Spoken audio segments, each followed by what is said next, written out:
¿Qué tal amigos y amigas? Me da mucho gusto saludarlos. Bienvenidos al canal o si nos están viendo por alguna de nuestras redes sociales de Bengala Trading Academy. Y quiero simplemente platicar un poquito sobre todo lo que viene ocurriendo con temas de la famosa guerra comercial, que era un tema que ya se veía venir definitivamente y afortunadamente creo que estamos viviendo un tipo de guerra diferente.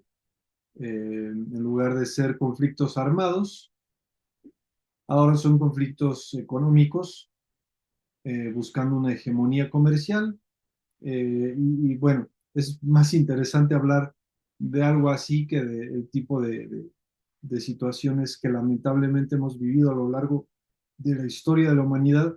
Y pues estamos viviendo algo muy particular, algo que otras generaciones no habían visto a este nivel. Y a ver, siempre está cambiando un poquito las fichas, siempre se mueven, pero um, Estados Unidos viene arrastrando un problema, yo lo he comentado muchas veces, el sistema económico internacional está muy podrido. Realmente y todo tiene que ver pues con que las monedas no están tanto respaldadas en oro, sino que están respaldadas por el Producto Interno Bruto y la inflación y que si las tasas de interés suben o bajan, pero al final lo que acabamos teniendo siempre es que se imprime más dinero del aire, ¿no? Como dice en inglés, from the thin air, desde el delgado aire aparece más dinero siempre. Y esto ha provocado pues un montonal de situaciones. Vamos a hablar un poquito de lo que pasó en los noventas, cuando Bill Clinton, bueno, su administración junto con la administración de Canadá, que no sé quién estaba en ese momento, y aquí estaba el innombrable Carlos Salinas de Gortari, uno de los peores personajes de la historia, pero que tuvo algunas cosas interesantes, ¿eh? No todo fue malo. Y la verdad es que yo les voy a decir, si piensan que les voy a decir que todo esto que está ocurriendo es bueno o es malo, o que unos son los buenos y otros son los malos, cámbienle de canal, porque aquí realmente lo que quiero tratar de explicar un poco es que en la vida y en la mayoría de las cosas no es de buenos y malos, no es de blancos y negros, es una escala de grises, una serie de variables, cada quien tomando sus mejores decisiones según sus intereses y siempre es eso lo que ocurre. Pero bueno, particularmente lo que Estados Unidos ha hecho ahora es sacar una lista de países a los que les va a imponer una tarifa arancelaria. ¿Qué significa esto? Simplemente es que si tú eres un país que le exportas algún producto que tú produces a Estados Unidos, de repente Estados Unidos te dice, bueno, pues te voy a cobrar ahora el 25%. Ok, ¿qué es lo que va a pasar? Que si tu producto costaba, vamos a hablar en dólares para que todos nos entendamos, $10, pues ahora si tú lo vendes al mismo precio, perderías $2.5 y a lo mejor esa es tu ganancia. Entonces tú no puedes amortizar o no puedes tú absorber ese arancel. ¿Qué tienes que hacer como empresa? Pues se lo aumentas al precio. Entonces, ¿quién lo va a pagar ese aumento? El consumidor, y el consumidor son los estadounidenses. Entonces, la pregunta es, ¿por qué querría el gobierno de Estados Unidos encarecer los productos que ellos importan a su país? Bueno, la principal razón, supuestamente, eh, es, al menos es lo que dicen hacia afuera, es que lo que quieren es demostrarle a las empresas que se han ido de Estados Unidos desde el Tratado de Libre Comercio y desde hace más tiempo también, que se han instalado, empresas gringas sobre todo, estadounidenses que se han instalado en otros países para tener mano de obra más barata, para poder tener mejores procesos de manufactura y más baratos y todo eso, que se den cuenta que ahora les va a salir caro y que los estadounidenses van a consumir menos. Por lo tanto, va a ser menos rentable para las empresas y eventualmente van a decir, mejor me regreso a Estados Unidos. A lo mejor me sale más cara la mano de obra, pero mi rentabilidad va a ser mejor. Eso es lo que supuestamente quiere jugar la administración de Trump. Yo honestamente creo que hay muchas más cosas de fondo, cosas más turbias, eh, pero Estados Unidos con Trump tiene una política eh, proteccionista. Es decir, vamos a cuidar de nosotros, vamos a traer los empleos para acá, como si fueran un país que no estuviera con sus tentáculos metidos en todo el mundo, ¿no? Como si no fuera un país globalista. Se quiere él pensar de una manera muy simplona que puede volverse un gran país siendo solamente en su territorio, lo cual es muy hipócrita porque no es como funcionan. Ellos son un país globalista y a eso se han dedicado, a intervenir en los países, a meter presidentes a modo, a provocar golpes de Estado, a robarse reservas de otros países. Y no estoy hablando de conspiración, todas estas son cosas públicas y muy probadas.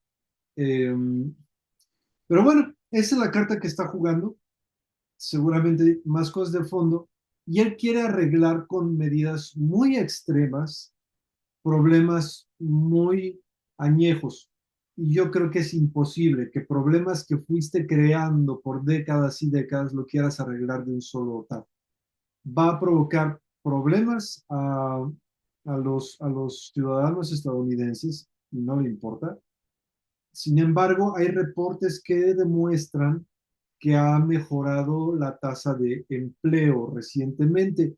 Ahí tengo mis dudas porque los gobiernos de todo el mundo suelen maquillar sus tasas de empleo, ¿sí? Y las tasas indirectas, los empleos indirectos les encantan porque pueden hacer un cochinero y nadie les puede decir que no. Pero bueno, eso es lo que él está jugando y recién lanzó esa lista. Y a países como Canadá y México, pues no puede imponerles todo lo que quiere o no de manera general porque tiene un tratado de libre comercio. Y esos tratados no los puede romper de manera unilateral, así como así, se meterían en muchos problemas.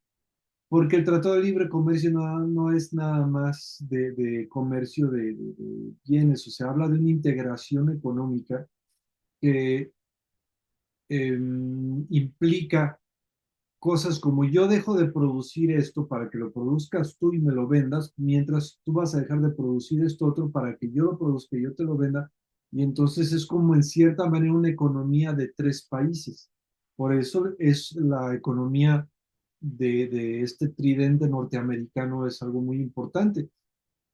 Recientemente, algo sin precedentes es que está anunciando un intento de negociaciones entre China, Corea del Sur y Japón para hacer un tipo de tratado de libre comercio. Eso sería impresionante porque son fabricantes, productores tecnológicos de primer nivel y además tienen las mejores manufacturas del mundo.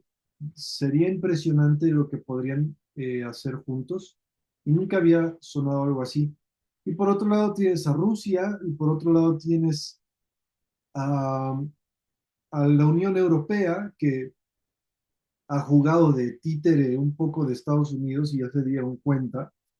Eh, y por otro lado tienes a los países árabes que están viendo hacia dónde unirse, probablemente van a tender a declinarse más por BRICS, que es Brasil, bueno, inicialmente es Brasil, Rusia, India, China y Sudáfrica, pero ya hay muchos más países involucrados. A México lo quieren empezar a jalar, pero México tampoco puede completamente lanzarse a eso. Eh, a México lo que le tocó, sí, es que le pusieron 25% de las sedes en automóviles, en algunas cuestiones de autopartes, hay otras que están exentas y en aceros y aluminios. Ahora, ¿qué es lo que sigue? Estamos a 4 de abril, pero el 9 de abril se van a publicar digamos que las negociaciones que se pudieron hacer entre distintos países, porque el, la imposición original que está haciendo Trump, la idea es que se pueda negociar a través de qué van a negociar. Es que eso es lo que es muy interesante. ¿A cambio de qué? Yo creo que en algunos países va a ser a cambio de que me dejes poner bases militares en tu país o que me entregues a tal criminal que en otros casos, la verdad es que, miren, este asunto de las sustancias ilícitas, que tanto se le culpa a México como si México fuera el único culpable y fuera, caramba, es que ellos son los principales consumidores y la red de distribución más grande del mundo ocurre en Estados Unidos. ¿Cómo es que ellos no saben quiénes son los capos de ese lado del charco? ¿Cómo es que no pueden desmembrar toda esa red de distribución, pero sí creen que el problema lo tenemos acá?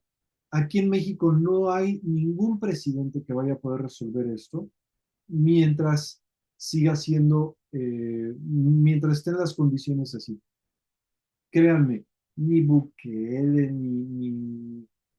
díganme el que quieran. No hay manera porque el dinero de estos cárteles se lava en, principalmente en bancos estadounidenses.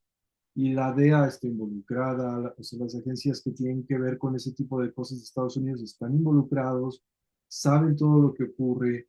Eh, los gobiernos en distintos niveles en México también tienen que llegar a ciertos acuerdos, ya sea hablados o implícitamente, como creo que ocurrió con el presidente anterior, que implícitamente les digo, ya no vamos a estar en guerra, eh, y bájenle a la violencia, ¿no? Y el resultado, pues es difícil. ¿Cómo controlas una alza de violencia? Algunos indicadores del gobierno dicen que ha empezado a bajar un poquito la violencia en términos de porcentajes, pero depende cómo lo veas. Si lo ves en términos de gente muriendo, pues sí, está muriendo más gente, pero también es porque la población es más grande, entonces depende mucho cómo quieras ver eso, pero mientras no se legalicen, conste que yo no soy un promotor para nada de eso, pero creo que la única manera de controlar esto es que se legalicen. Pero bueno, en fin, me estoy saliendo del tema. Eh, esa es la situación. Vamos a ver con qué va a negociar México. Yo creo que finalmente van a hacer a lo mejor que lleguen a la mitad, a lo mejor que los aranceles no sean de ese tamaño de 25, a lo mejor se queden en 12, a lo mejor en algunos casos sí lo quitan completamente, a lo mejor llegan a ciertos acuerdos, no lo sé, lo vamos a ir viendo. Por lo pronto, las bolsas en distintas partes del mundo están en crisis porque hay incertidumbre. Pero yo creo, honestamente, que la siguiente semana va a seguir siendo malita y ahí va a acabar la crisis. Después se van a dar los resultados de lo que se logró negociar y eso va a tomarse de manera eh, positiva y se van a empezar a recuperar. Es lo que yo creo que va a pasar. Y ahora vamos a entrar precisamente a la parte técnica, a lo que nos gusta a nosotros, a los gráficos, más allá de estos temas políticos, que pues siempre va un poquito de la mano todo esto. Voy a compartirles mis gráficos, pero no encuentro por dónde. Ah, acá. Share screen options. A ver, permítanme un momento. He perdido. Ok, aquí vamos a ver un mapa de calor. Así lo pueden buscar, mapa de calor de acciones en tradingview.com. Lo pueden buscar en Google y les va a aparecer esta página. Aquí les voy a poner, por ejemplo, si yo pongo el rendimiento del día, este es del SP 500. Para los que no saben, este índice nació por ahí de los años 50 y lo que mide es de las 500 empresas más capitalizadas de Estados Unidos, sus rendimientos. ¿sí? Y esto de ¿cuál es la capitalización de una empresa? Pues la cantidad de capital que está invertido a través de acciones en una empresa particular. Voy a apagar mi cámara. A ver, listo.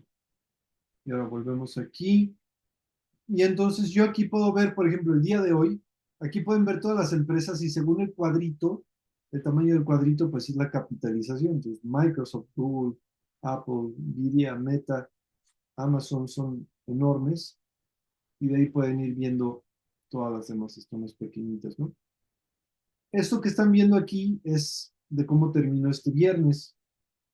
Si yo me pongo el rendimiento de una semana, pues lo vamos a ver bajista y una que otra empresa puede haber salido alcista, las que están en verdes. Pero la mayoría tuvieron bajas fuertes. Imagínense, una descapitalización de Apple del 15%, Nvidia también, todo lo tecnológico. ¿Qué se espera que otras como Walmart, miren, por ejemplo, Walmart apenas un -2 esta semana? ¿Por qué? Porque vende productos de primera necesidad. Esa es la razón. Eh,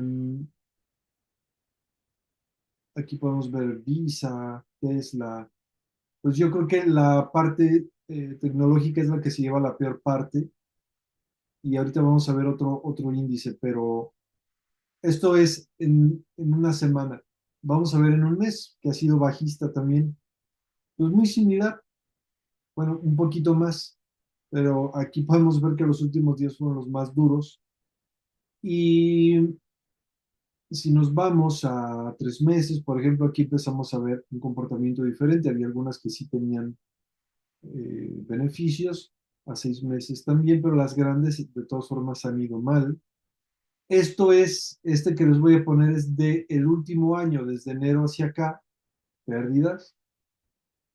Pero lo interesante es cuando lo pones en perspectiva de un año completo. ¿Dónde estábamos en abril del año pasado? Ah, esto es diferente, ¿sí? Y ahora me voy a ir a, por ejemplo, curiosamente, este es de acciones en la bolsa mexicana. El último año había sido malo, pero este año, en general, tiene muchas empresas en positivo, a pesar de lo que está ocurriendo ahorita. Luego ya te puedes meter a cualquiera de estas, le das clic y te am, puedes obtener más detalles de cada una de estas acciones, ¿vale? Y así lo puedes ver según, y obviamente si lo ponemos el día de hoy, todas abajo, pero no tanto como les pasó a Estados Unidos. ¿Por qué? Porque fuimos uno de los países que, eh, digamos que no nos fue tan mal como a otros con esta guerra arancelaria. Eso es bueno, eso en general es bueno. De hecho, hay empresas del sector automotriz que quieren invertir aquí en México y bueno, por ejemplo, yo vivo acá en Aguascalientes y ustedes sabrán que tenemos las plantas de Nissan y Nissan hasta el momento sigue firme. Da trabajo a muchísima gente aquí en Aguascalientes y la verdad es que sería trágico si se van. Además de que el gobierno aquí en Aguascalientes les ha regalado todo, les ha regalado pozos, terrenos, concesiones de todo tipo. Eh, que bueno, ese es el modelo neoliberal, el cual a mí no me encanta, pero no vamos a hablar tanto de temas políticos. Al final son ideologías, maneras de pensar. Todos tienen sus cosas buenas, sus cosas malas. Yo sí creo que el mercado, el libre mercado no puede existir ni debe de existir porque los peces más grandes se van a comer a todos. Y yo sí creo que el gobierno debe de regular ciertas cosas para garantizar eh, que no haya abusos, pero pues el gobierno puede caer en exceso de autoridad o de querer controlar demasiado. Entonces, todas las ideologías políticas tienen sus pros y sus contras. Un ejemplo de una mano dura y de violación de derechos humanos en su momento, pero ahora que está dando un fruto bueno para su población es China. Y los chinos tienen una mentalidad no individualista, sino del bien común y les está dando resultados después de décadas de trabajo duro y de ajuste. Es muy interesante lo que han logrado, tanto que le están comiendo el mandado a Estados Unidos, ¿no? Miren, aquí tenemos el índice del Standard Poor's 500. Aquí me va a manejar nada más el historial desde el 2009, pero es mucho más viejo, ¿sí? Pero, ¿qué notan? ¿Qué pueden notar aquí? Pues que el precio sube, tiene pequeños retrocesos y sube, retrocede. ¿Por qué? Porque si una empresa mala sale por mala, meten una empresa que está subiendo y siempre mantienen a las 500 mejores. Por eso es que es muy poco probable que tengamos correcciones de un 50%, o sea, no. El día que esto se caiga a cero, pues ese día te tendrás que preocupar de otras cosas, y no de tus inversiones, sino de huir, de que estemos en una guerra sin cuartel, yo no sé. Pero en general el precio tiende a tener estos momentos de subidas y bajadas. Como les dije, es como la vida misma, no es lineal. Vamos avanzando y tenemos buenas rachas y malas rachas, buenas rachas y malas rachas. En este caso aquí, cada vela vale un mes completo de tiempo. Aquí pueden ver lo que cuesta, 2.200 en este momento, por ejemplo, $2.200. Esto fue en el 2020, en el momento más bajo de la pandemia. Y aquí si tú hubieses comprado el día de hoy, bueno, no el día de hoy, en febrero, tú tendrías un 200% de tu inversión, casi. Y es absurdo cómo subió. Y eso fue porque bajaron casi a cero las tasas. Entonces era dinero fácil para los especuladores pedir grandes préstamos, obtener grandes rendimientos y pagar las tasas de interés que eran absurdas. Eso fue lo que hicieron.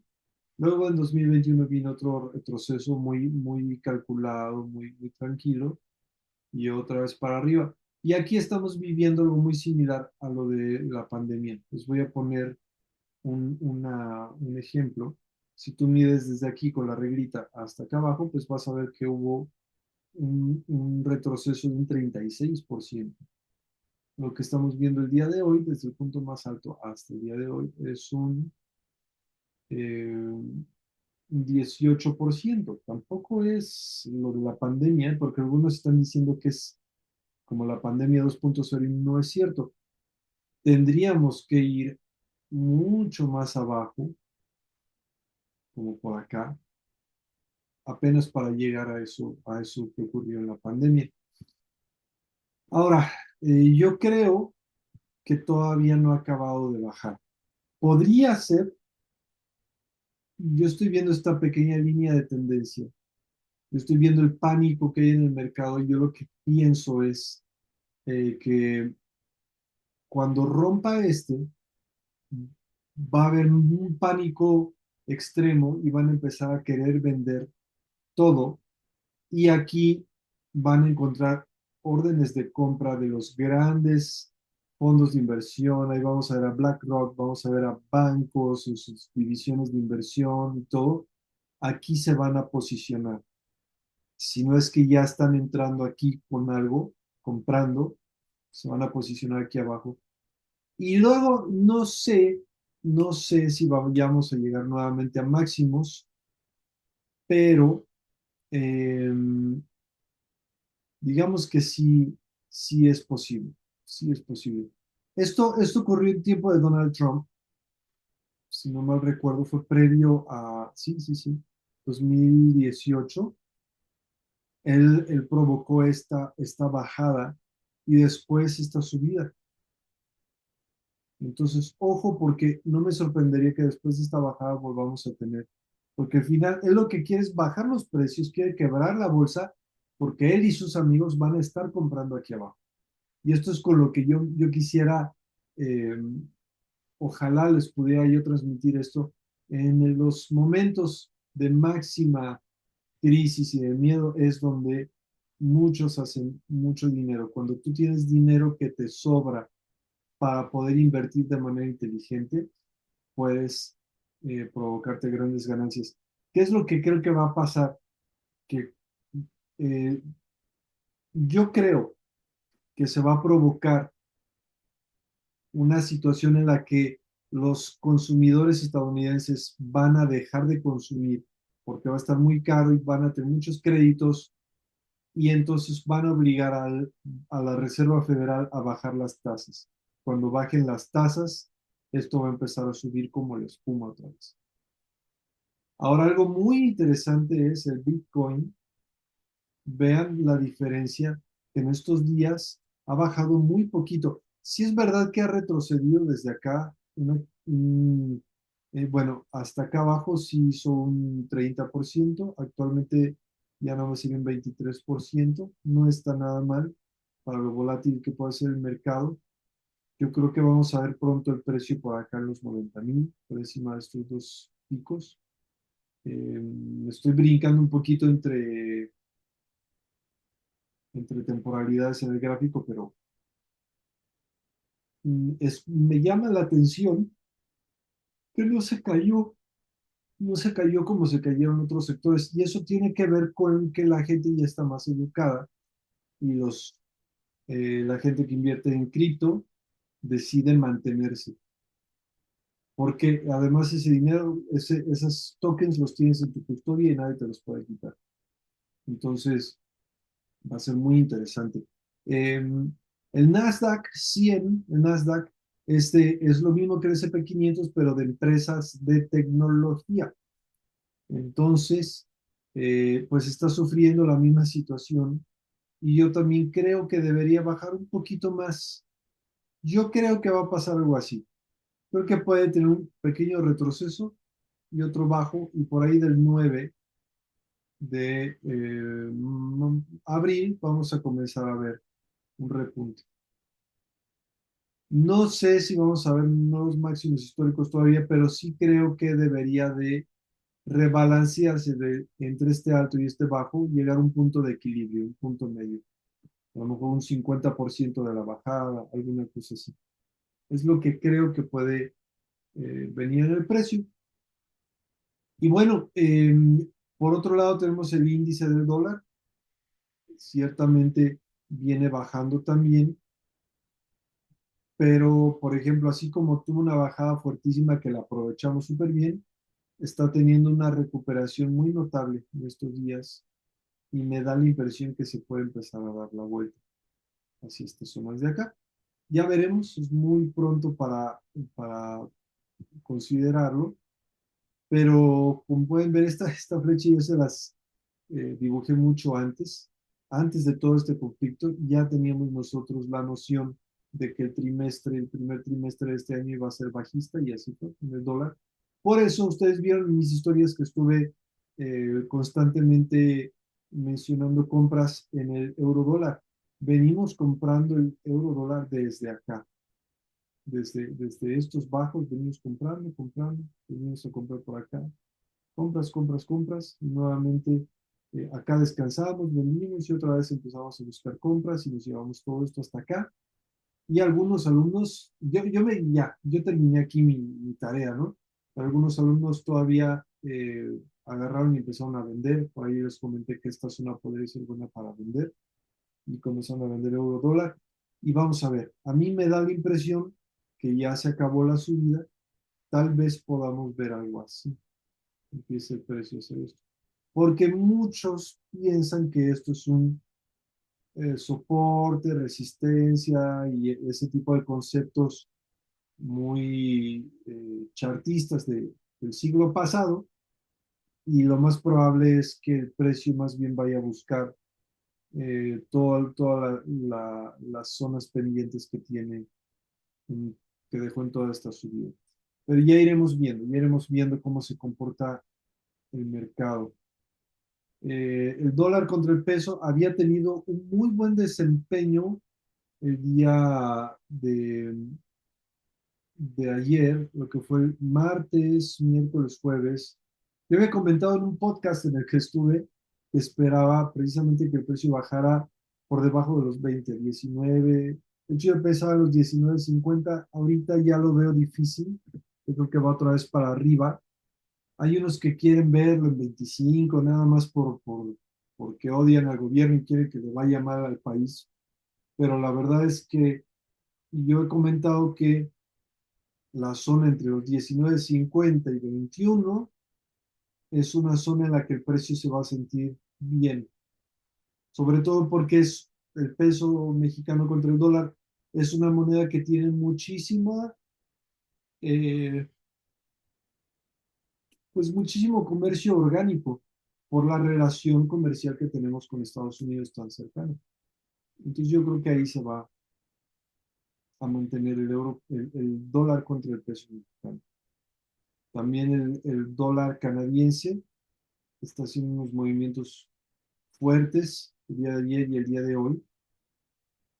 Y yo creo que ya se descontó todo esto y va a empezar a subir nuevamente el dólar.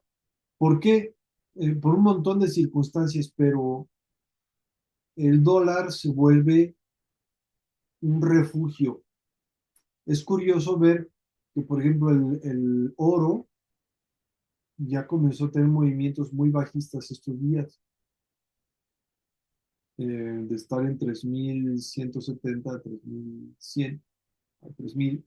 Eh, y eso significa dos cosas, que se están refugiando en el dólar, pero también creo que están en dólares porque están a punto de encontrar su timing para poder comenzar nuevamente a comprar el S&P 500 y el Nasdaq, que es un resumen pues de las empresas que les acabo de mencionar, pero yo creo que estamos a punto de que empiece a haber un repunte.